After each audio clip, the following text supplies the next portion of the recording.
Before I start, I'd like to read you a message from our Dean of Medicine. She is retiring after 10 years as the Dean of Medicine, and 30 years before that, an ear, nose, and throat surgeon.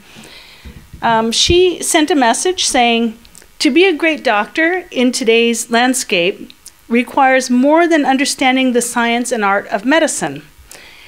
It also means understanding healthcare delivery, collaborative team science, and the fundamental skills of leadership."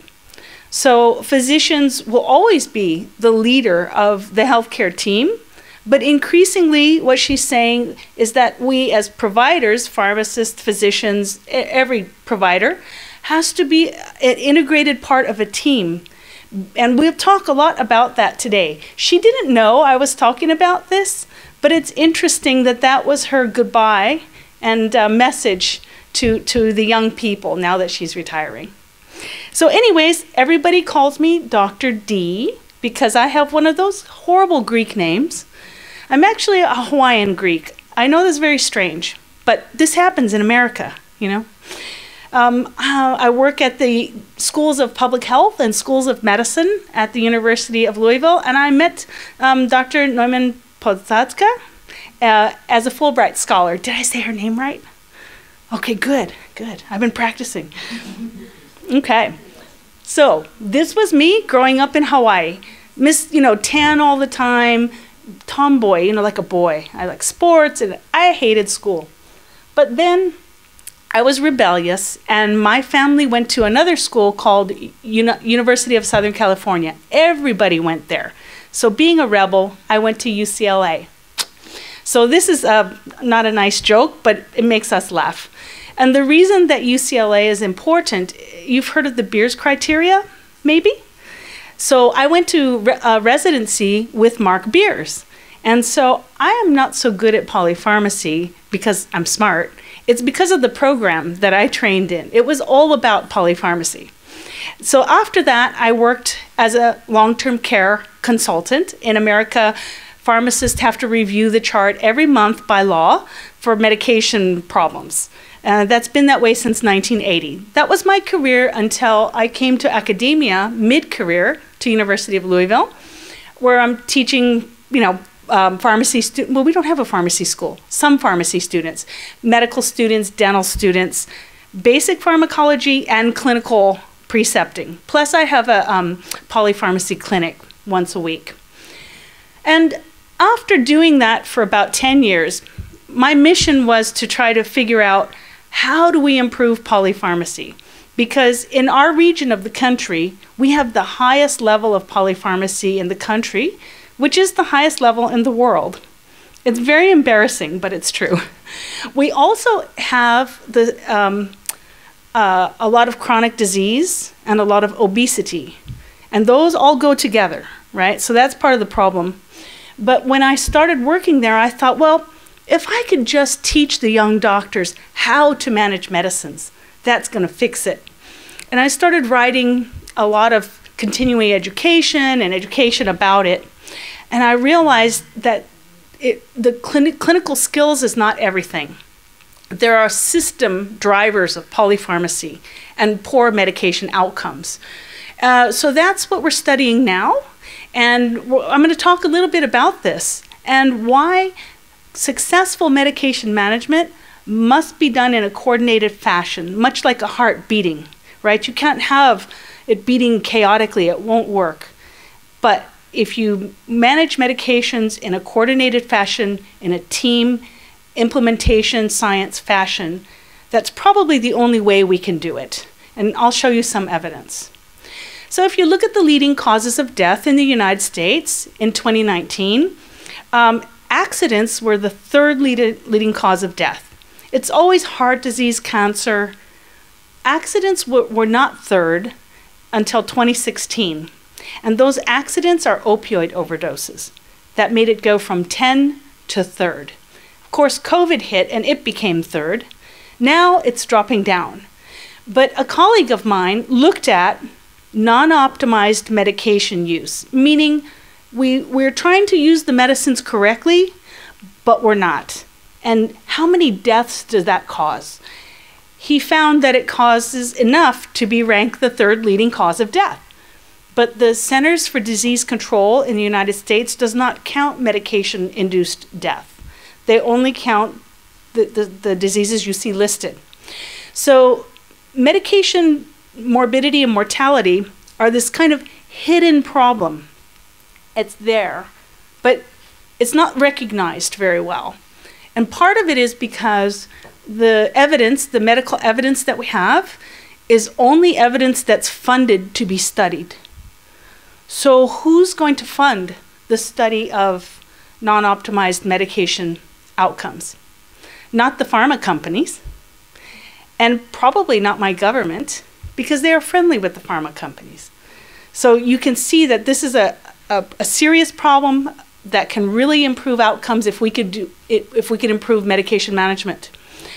The cost in dollars of inappropriate medication use is $526 billion. And more than 40% of emergency room visits are due to just a few medications. They're medications that we understand really well. We don't manage them well. Like clopidogrel, antibiotics, anticoagulants, oral hypoglycemics. These are drugs we understand, but we don't monitor them, we don't manage them. So what do you do when you're faced with this? This is a real one. This is a parent of a friend of mine. And in the end, we got it down to 4 medications. That's all she needed. But the problem was getting to implement that. Getting all of the people who prescribed all of those drugs, all the nurses who want those drugs because she's in a nursing home, because some of those drugs help with behavior and care.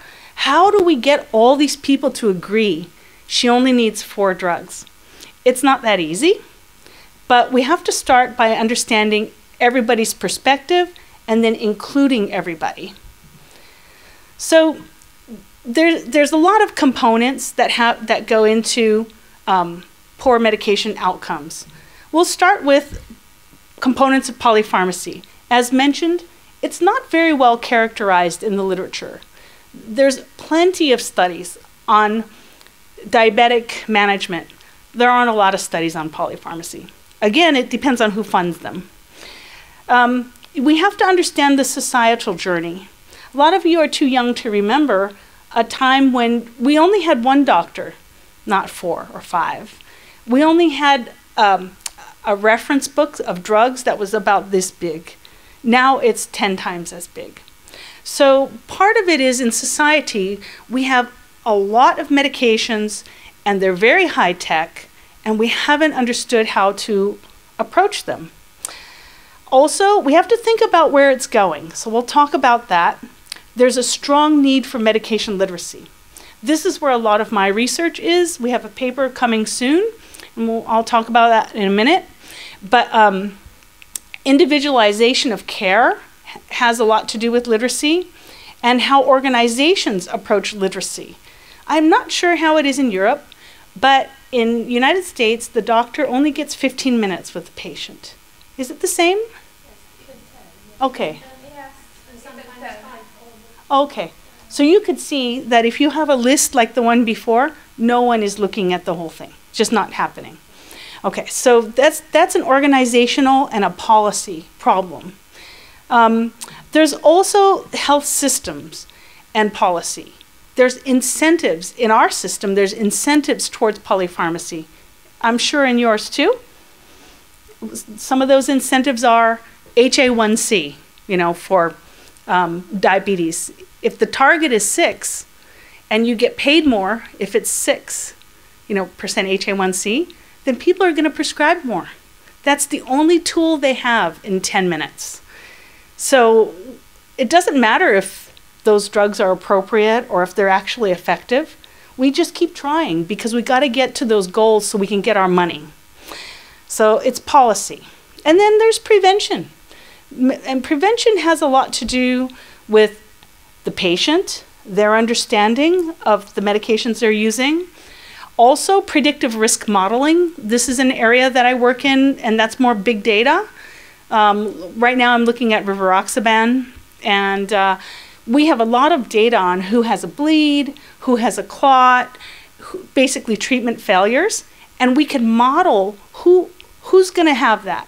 If you take it, I take it, you take it, we're all going to have different outcomes. But with big data, we can predictively model who's going to have a bad experience. And that's very important as we move towards population health.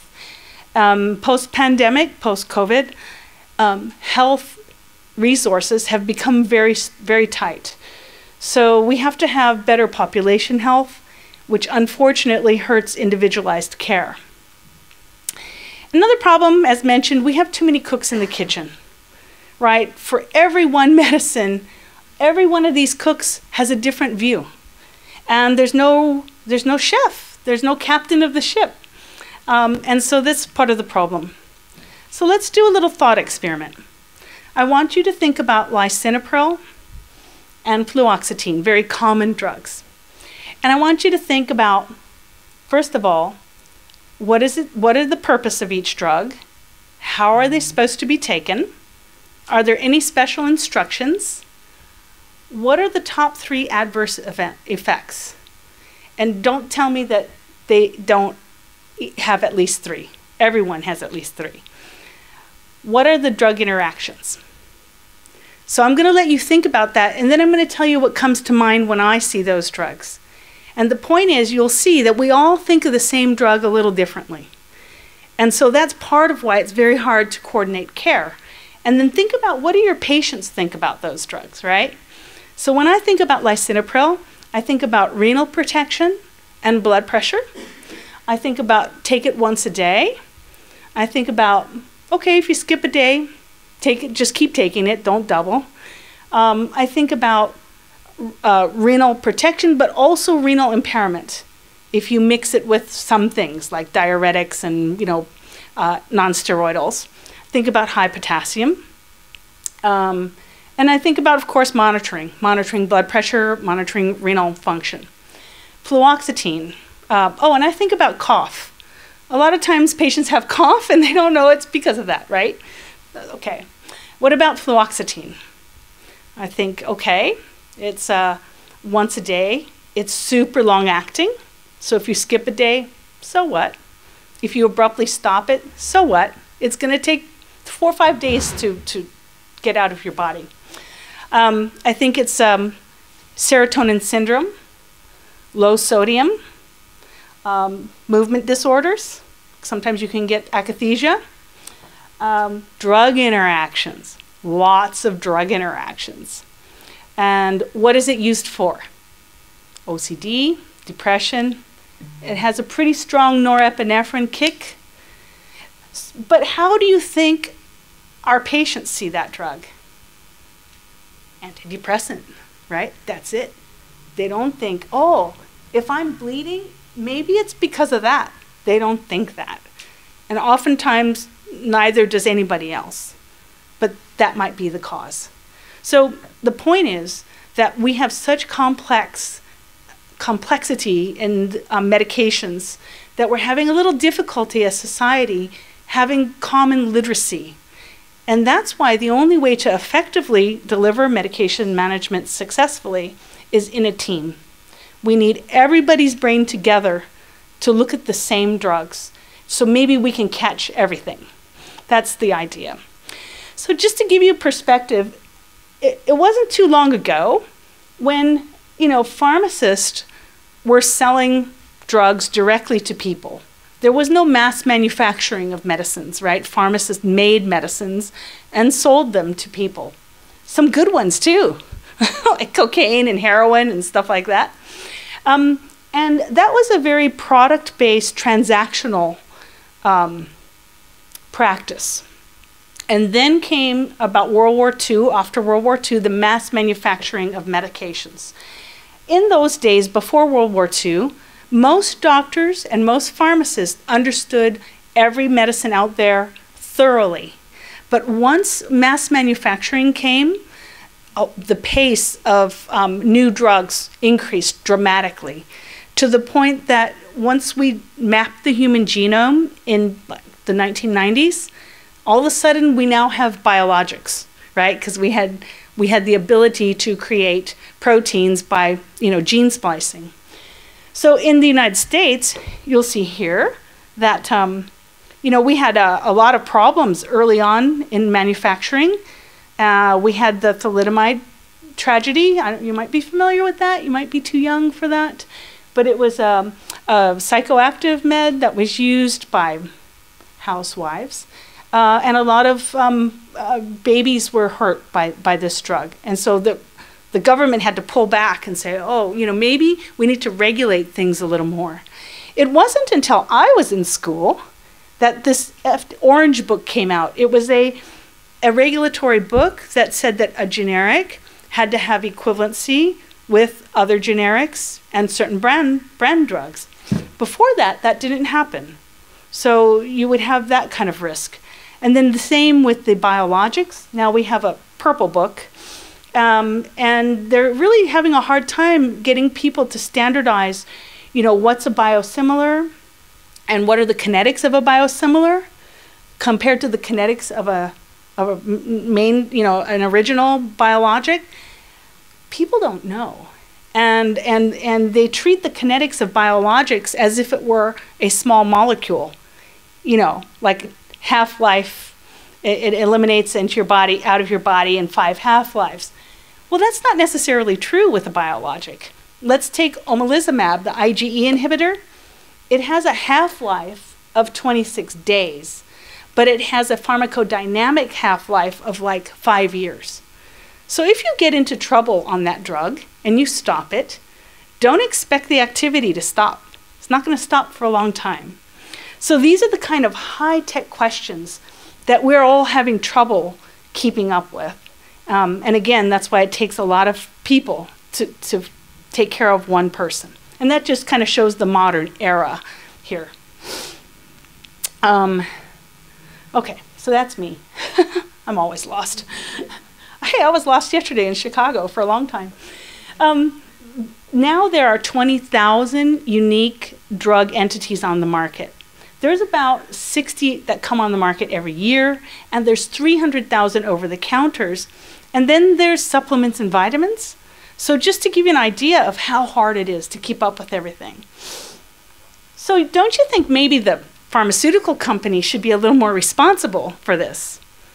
They're not, because they have a protection. They have decided to make the doctors liable, and that's called the learned intermediary rule. Back in the 1960s, when every doctor had maybe 5 or 6 drugs that they used all the time, they knew them well. They really didn't make mistakes because they knew the patient well, they knew the drugs well. And so that rule was kind of okay. The liability for using the medicine in the patient was the doctor's. Unfortunately, that rule still exists, but there's 20,000 drugs out there. So when something goes wrong, it's kind of hard to say that the doctor should know 20,000 drugs. How? How are they going to know? So this is a kind of a legalistic problem and a policy problem that we need to think about. It's a team sport. We need to think about it.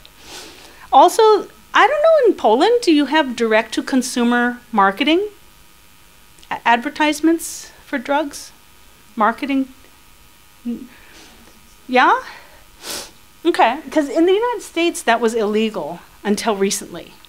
About 10 years ago, it became legal. And that's all we see on television. They'll have antipsychotics, and they'll show some happy girl running through the field, so happy, because she's taking this antipsychotic. And I'm thinking, oh no, she's going to get sick. Okay, so think about this Ivokana advertisement. This class of drugs are all the rage now, right? So everybody can lose weight. But do you think that the consumer who sees the ad on TV, when the announcer says, well, it could cause dehydration, and it could cause hypoglycemia, and it could cause genital infections, do you think they understand what that means? I don't think they do, because they have no idea of the mechanism or or what the real risk is, yet it's being sold directly to the patient. And sometimes, does that happen here? Sometimes a patient comes to you and says, I want this. Do they do that? They do that in the United States all the time. Yeah, and it's because of that advertisements. Okay, and then, you know, the other problem is the information we have one day, it's different the next day. So with this drug, they were saying you have a risk of amputation when it first came out in 2017. By 2020, they said, no, that's not true. And the reason is because they looked at the data, the post-marketing data, and found out that maybe it's not that big of a problem. So the other problem is the ability to critically appraise data and evidence. You know how hard it is because you're medical students, and you know how hard it is because you're pharmacy students. But if you're your grandmother, it's impossible. So that's another challenge. And then part of everybody having a different view, do you have pharmacy benefit managers here? Right, the people who decide what drugs will be covered by insurance and what will not. Okay, so I have heard pharmacy benefit managers say, well, there's roughly 5 statins on the market and they're all the same. And I'm thinking, they're not all the same. You know, I mean, some of them have different kinetics and this and that. So then you've got these guys saying their opinion, which it may not be an informed opinion, but they control the money, right? And then you've got the big data people. So I work with a lot of data scientists. Here's an article that was published in the New England Journal that non-steroidal anti-inflammatory drugs decrease the risk of Alzheimer's disease. So this is a big data thing, and I've seen the same paper published a few times, and actually the guy in the office next to me published another one like that. And I almost got in a big fight with him because he's an analytics person. He said, Dee, you've got to see this. If you take indomethacin, it'll prevent dementia. And I said, if you take indomethacin, you won't live past 30 because your kidneys will die, you know. So the context depends on the person who you're talking to. And then, of course, we have the lawyers. And in defense, my parents are lawyers, or were lawyers. I don't hate lawyers. But they bring their own stakeholder opinion to the table. It's maybe informed, but it's informed with a certain bias. So what I'm saying is, you can have a lot of different people look at the same drug and have vastly different thoughts about it. And this is why the way we use medicines often goes wrong. It's because clinicians maybe can manage it perfectly right, but in practice, it doesn't happen because of that. So here's a little clinical study, case study on clinical awareness. A 61-year-old cardiologist known for doing 6 or 7 cases a day, very fast, very, very hard worker. The staff was becoming frustrated with him. They noticed irritability, sleepiness, slower work pace. He could only do 6 cases per day. And his approach to medications was more is better all the time. His wife noticed that he'd been kind of mentally foggy in the past month or so, and she was cleaning his bathroom, and she found this big 600 pack of diphenhydramine that he got at, do you have Costco here? It's a big warehouse store. You can buy big packs of dangerous medicines. So he bought the big pack of that, and he was taking it, you know, every day. And she goes, hey, are you taking this? And he goes, yeah, a couple times a day. It really works, especially since allergy season. And she goes, have you been confused for the past couple of months? And you need to take, you know, cetrizine or fexofenadine. And he goes, okay. And then after a week, he said, I can't believe the effect of those pink pills. Since I stopped, I feel 10 years younger. This would be my husband, who really, you know, almost killed himself with an over-the-counter antihistamine. Here's another interesting, or I think interesting, case study. You know the new Alzheimer's drugs that have come out, the biologicals that go after beta amyloid. So depending on who the stakeholder is, you will hear a different story about these drugs. This is the announcement from Eli Lilly, the company that makes denosumab, which is coming out soon. I was doing a talk at American Geriatrics on May 3rd, and I was doing a workshop and reviewing these drugs. And I'm sitting there drinking coffee in the morning, and on the news I hear this. And I thought, oh no, because it wasn't in my talk. Why did Eli Lilly do this? Because the conference was starting that day. That drug has not been revealed to the market. They were just showing some of their preliminary data, but they weren't really representing it correctly. They were saying that 47% of the participants taking the drug showed no decline compared to 29% taking placebo. So this was just a marketing ploy. That's what that was. It messed me up because I had to hurry up and study about this drug before the workshop that day. The Alzheimer's Association, the caregivers, the families, they're thinking, this is fantastic. So their statement is, these denosumab phase 3 results are significant and further underscore the scientific evidence and personal benefit of these types of drugs. So you have the Federal Drug Administration, the FDA, they're being pushed to approve these drugs by the families. But these drugs, if you look very closely, they don't benefit many people. And in fact, we don't know enough to say that they benefit people. So these are the different drugs that are being tested for Alzheimer's. There's hundreds of them. So why focus on this one class? Because they're the closest to being on market. And a lot of people, a lot of stakeholders want it on market. So the drug companies are in a hurry because they can make some money. So we're focusing on just those right now because they're close to being on market. So here's the perspective of my colleague who's a dementia physician at Cedars-Sinai, a big hospital in Beverly Hills. He said, you have to manage patients' expectations because the magnitude of effect will be modest. We will look at that in a minute. The potentially serious side effects require that you have to get an MRI every month, every week, depending on the drug. The side effect of this drug is brain swelling and bleeding due to microhemorrhaging. And the reason that happens is these monoclonal antibodies go after the amyloid beta plaque. And the person who has a lot of plaques, the ApoE genetic genotype, they also have a lot of amyloid beta on their vasculature in their brain. So the drug goes after the vasculature in their brain and it pulls this plaque off and it weakens the vasculature. That causes swelling and sometimes it causes fatal bleeds.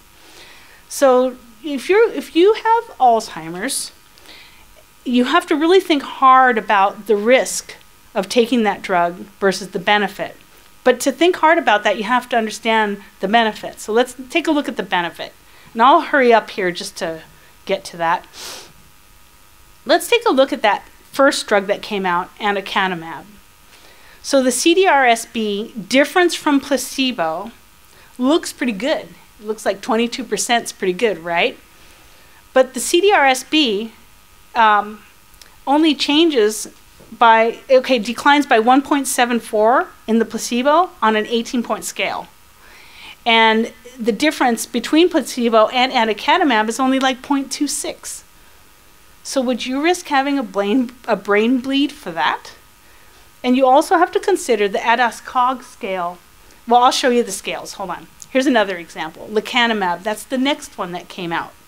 Lecanemab actually has a different mechanism. It doesn't go after the amyloid beta plaque. It goes after the fibers that make the plaque. So what do you think? Is that a little safer or not? It's going to be safer, right?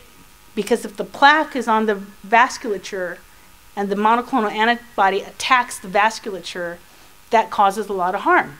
But if lecanemab attacks the particles that make the amyloid beta, actually you're clearing that before the amyloid beta is made, and you're not hurting the vasculature as much.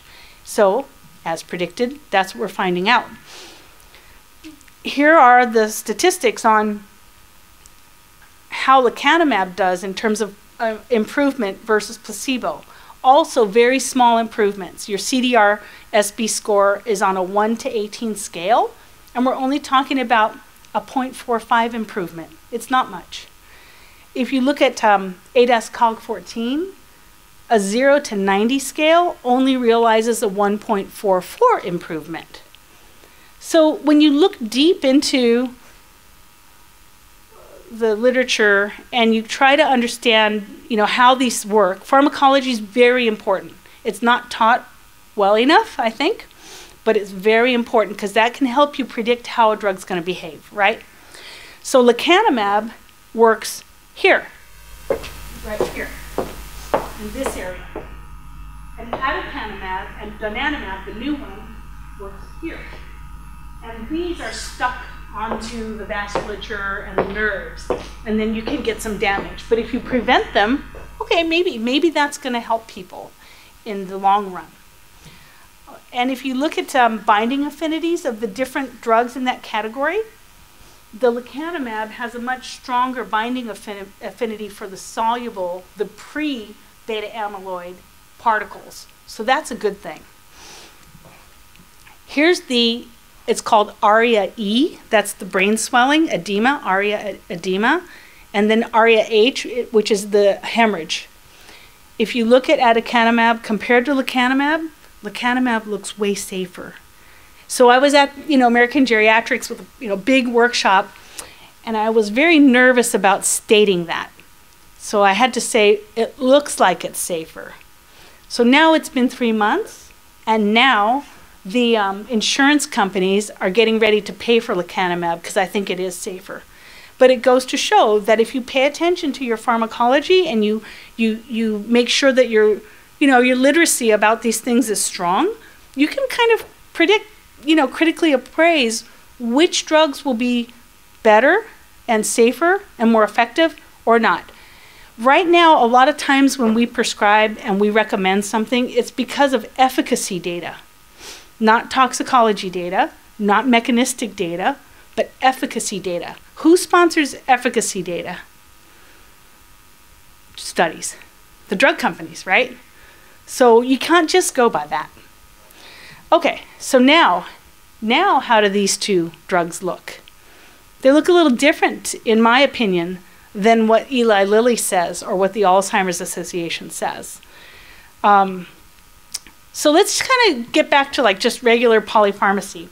The textbook definition is 5 or more medications used together at the same time.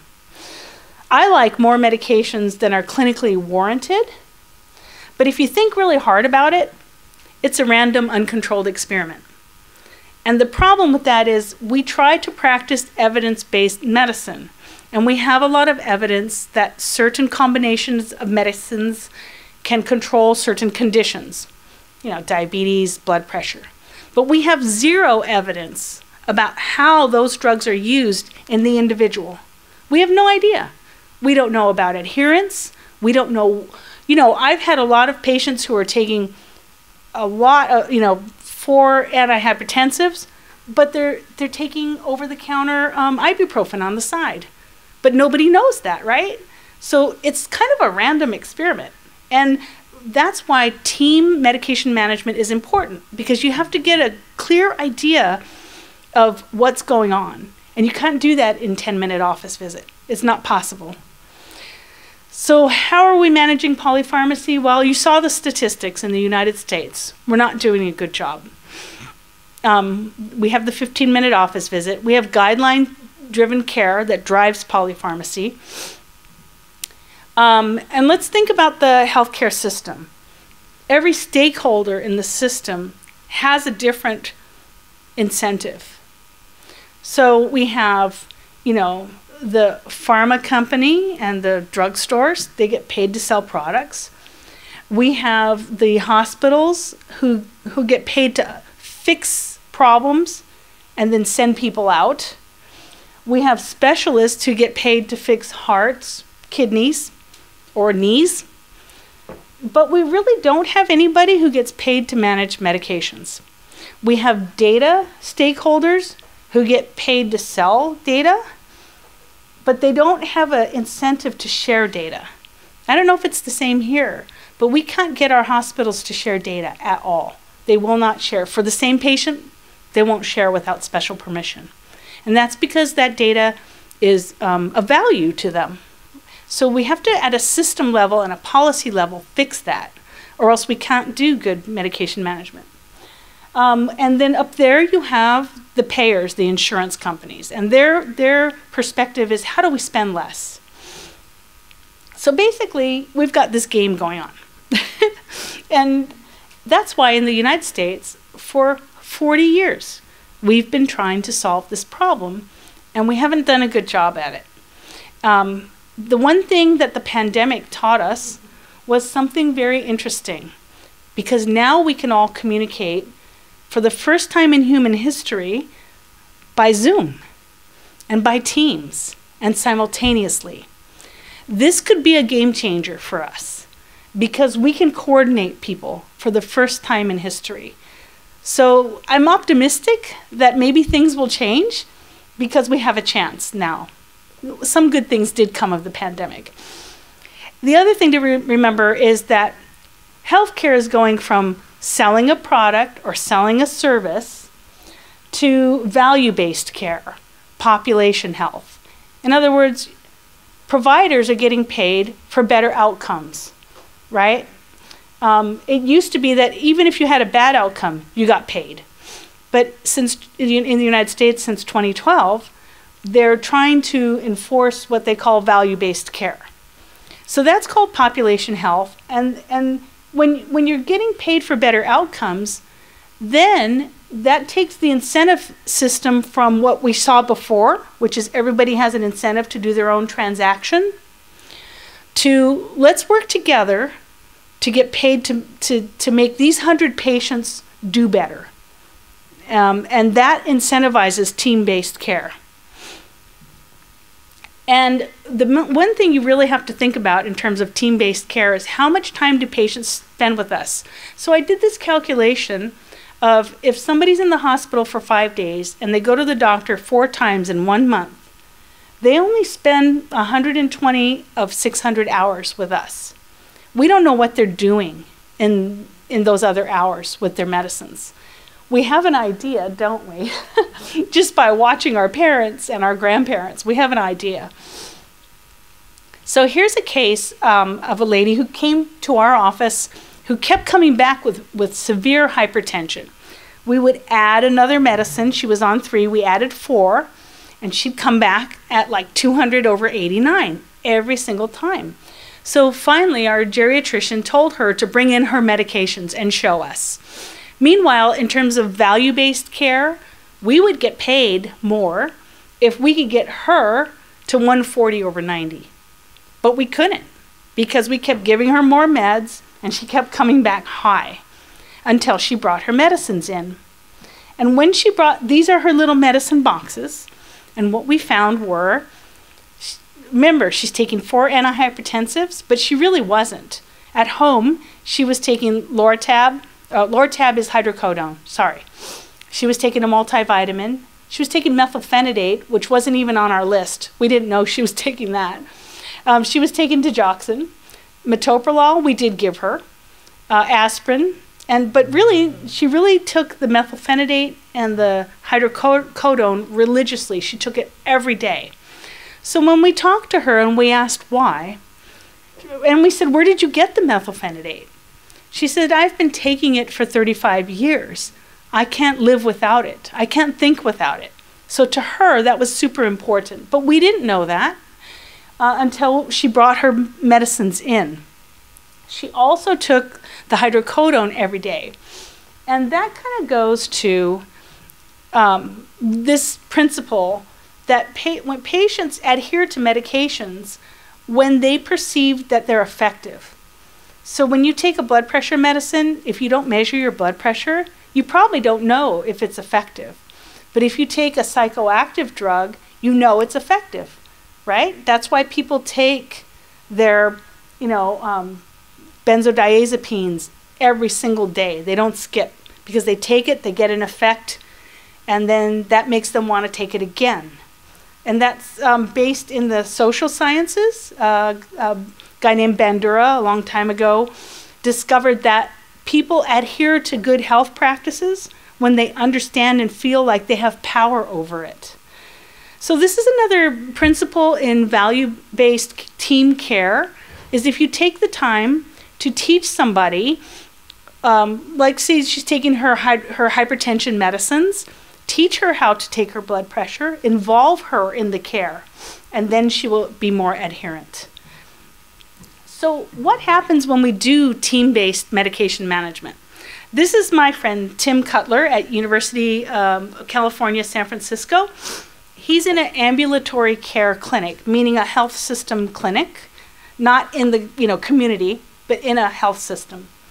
And his team helped people with chronic diseases, blood pressure, cholesterol, and diabetes. And they looked at usual care versus team-based care, where they had a pharmacist go through the medicines before the doctor saw the patient. And having the pharmacist go through the medicines before the doctor saw the patient improved all of those quality measures significantly.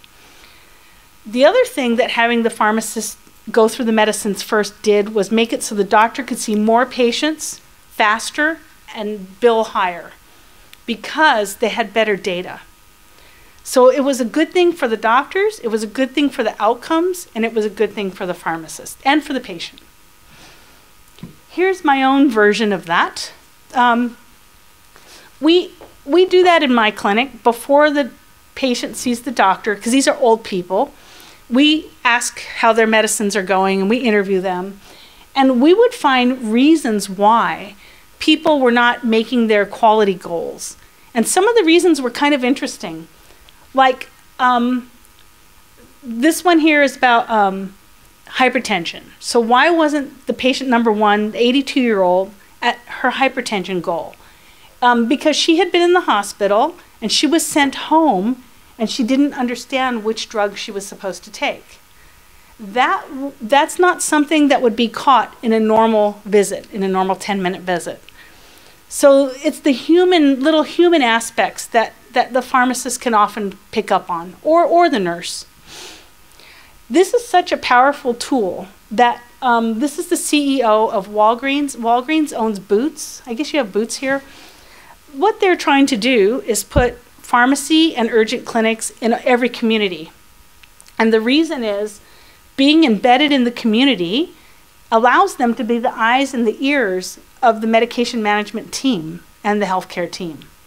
They feel that the centralized hospital system is not working. And if you think of rural areas, they have drugstores, but they don't have urgent care clinics. But if they have the two together, that's a team-based care that's going to be more successful. So that's what she's starting to do. The government has been very slow to do this. But see, the private sector is going. They're going to do it. So basically, all of these efforts are working in silos. Silos means where you put the grain, when you're feeding cows. So all of these people are working separately, and that's what's causing our problem. So how can we fix this? We can borrow some science from the business world. In the marketing world and the business world, they have a science of service ecosystems. The idea being that I can teach doctors and pharmacists as much as I want how to manage medicines, right? But until we take care of the whole ecosystem, the implementation will not happen. So that's what the business community is very good at. They know that they could give you an iPhone, but if they don't teach you how to do it and have the Apple bar where you can come and get help, you're not going to use it because you won't have the support. So before Apple launched the iPhone, they studied the ecosystem. They tested it and saw what works and what doesn't. We need to do that in medicine. Just having clinical knowledge is not enough. And that's related to what we call implementation science. And establishing effectiveness of an innovation does not guarantee uptake into routine usage. And healthcare is no different. Some people say that it takes 17 to 20 years to get clinical innovations into practice, and fewer than 50% of clinical innovations ever make it into general usage. And 80% of medical usage dollars do not make an impact on public health. The reason is that in our clinical world, we don't think about implementing. We just skip over that part. And some people say, well, maybe we have those statistics because the pace of technology is too fast. But the truth is, it's always been like that. You know, in England, they discovered that the sailors that weren't eating enough citrus got scurvy, right? Vitamin C deficiency. This was in 1600. It took them until 1749 to do the first test to figure out that connection, even though they knew it was a problem. And it took them until almost 1800 to implement the solution. So this problem of implementation has always been with us. And we have to, if we want things to be better in medication management or anything, we have to study implementation science and service ecosystems. So if the diagram on the left shows the traditional healthcare approach to implementation, which is do a clinical trial. If it works, try it. But an implementation science method would be do a clinical trial, make sure it's effective, then do an effectiveness study, which is how do you implement that intervention? How do you do it with real people living at home in our system? And then we do implementation trials. We've done a couple in the United States, and I'll talk about those for medication management. And they had a lot of failure associated with them because they didn't use the service ecosystem in total. They used part of it, not all of it. So we're talking about service dominant logic. Remember I was saying in healthcare we used to get paid for a single service, or we used to get paid to sell a product. That's a product-based transactional service model. But service dominant logic assumes that every single interaction we have with each other is really because we're helping each other in some ways. We collaborate with each other, and there's value in that. It's not selling a product just. So service dominant logic talks about co-creation of value. So we talked about all the stakeholders, the patient, the payer, the hospital, the doctor, the pharmacist, etc., the caregiver. How do we bring these people together and come up with a solution before we implement it? We ask, what works for you? And what do you think? What works for you? And what do you think? What works for you? And respect everybody's wants and needs. If you do that, you will have successful implementation. If you don't do it, you'll have a product that will fail. So let's say we applied service dominant logic to medication management. It would look something like this. These are the 5 points of service dominant logic. The first is that service is the fundamental basis of exchange. So you would put medication optimization service, not products, at the center of the value equation, including digital service. So you take every stakeholder, including the apps, and you figure out how to make it work. Then value is co-created by many people. Remember, we ask everybody involved what works, and then we implement.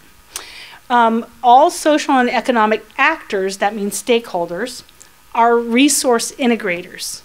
So we have, again, name all the different components, and we figure out how they fit together. Value is always uniquely and phenomenologically determined by the beneficiary.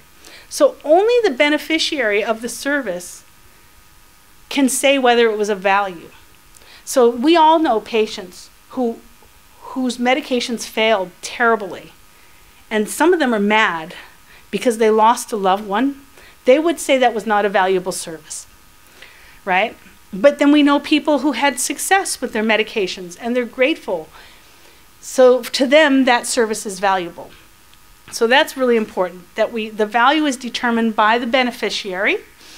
And lastly, that value co-creation is coordinated through actor-generated institutions. So it's not just the people, but it's also the institutions and the infrastructures. That means the government, the policy, the healthcare systems as a whole.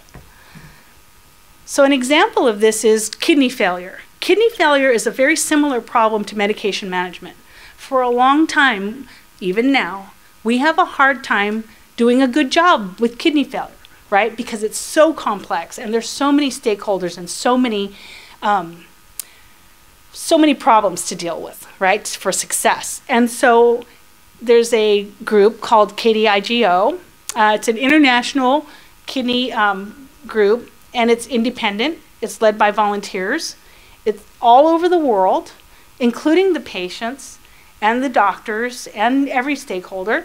And they have come up with the majority of guidelines for the past 5 or 6 years. If you look at international guidelines, it's not by the American Kidney Association. It's by these guys, because they decided to use this service ecosystem to fix this problem as a team. They're having a conference in Hong Kong. I mean, they've become really big. I propose that medication management might become like this to be solved. I really don't think if we keep doing it the way we're doing it, that it's going to be solved.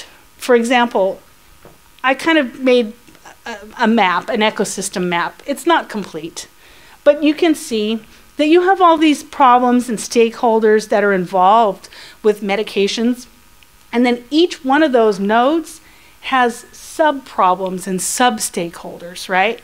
But what we do is we focus in on one. This is what we're doing now. We're saying, okay, in this health system, we're going to fix this. But we're forgetting all the rest. And if we keep focusing in on one at a time, we're not going to get anywhere. We're going to have to do it all together. So this study of home-based healthcare that included a pharmacist, and I'm speaking about pharmacy because that's what I understand best, even though I work at a medical school. But just to give you an example, this study found that the stakeholders involved in home-based care, the provider, meaning the doctors, they thought that additional action on medication management would have occurred if the pharmacists were integrated, were readily available to provide step-by-step guidance on how to de-escalate. Then the providers would have felt more comfortable de-escalating. So everything that they said in this study about how to make it work better had to do with integration. They want access and communication. Without communication, pharmacists can make a recommendation, the doctor will see it and go, what is this? I don't know the context, I don't know what this is. So being integrated is very important. And we did a study, my colleague who you met, Judah, looking at care ecosystem and service dominant logic by convening all of the pharmacy stakeholders in the United States, easy to do on Zoom during the pandemic. We got the societies, we got all the pharmacy schools, we got some government stakeholders, we got some pharma companies and some pharmacy stores, all on several rounds of what we call, Delphi, right? Where we take a survey and we decide and rank the importance of things. And what we found was to implement medication management, the group thought that we have to develop payment and practice models that are transformational, person-centered, pharmacy-connected data sharing platforms, unifying measures and management mechanisms, and develop a big consortium like that KDIGO. So basically, that's the service dominant logic method. And here's the kind of scheme that we drew. It's too complicated to look at, but the point is it has to be complicated, right? Or else we can't solve big problems. So anyways, that's all I had for you, and thank you for coming out late in the afternoon and staying. And I'd love to hear if any of you guys have any thoughts or if you're just in a coma.